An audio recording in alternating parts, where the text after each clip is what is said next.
So now on our USD CAD, by the way, I want to be predicting that our USD CAD will actually be going bullish today. Yesterday we had a bullish move. Today our price has opened bullish and possibly will be going bullish, at least to hit this our key area here for today before we actually now see a reverse. But let's analyze it by going to our 4-hour time frame. As we can see now, you see that we are actually having a drop. We can see our price is actually dropping. I think our price is actually going to be going bullish to give us this possibility of double top. These are that one of our key area here. So I wanted to go bullish key area here, whereby our price can actually break above it or actually change direction downward. Why? Because our USD is actually going bullish today. So any pair relating to it should actually be falling. So this our USD CAD, we would actually be going bullish on it a little bit. That should be giving us at least that's 60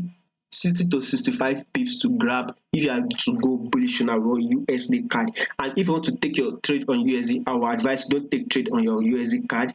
Go take trade on probably your pound USD or your euro USD. And if you want to take trade on your pound USD CAD, then go bullish on your USD CAD. As you can see on our 4-hour time frame, as we can also see on our 1-hour time frame, as you can see our bullish 1-hour time frame is rallying up, which is actually going bullish. We are having higher highs, higher lows, higher highs, higher lows. So we are actually rolling up to at least taste this area lane. Let us take our take profit here and opt out of the trade, and let's see if our price will actually now fall from here or will actually have a breakout and continue going bullish. So above all, our USD CAD is actually going bullish. Let's go bullish with it. Don't forget to like, to share, and to subscribe.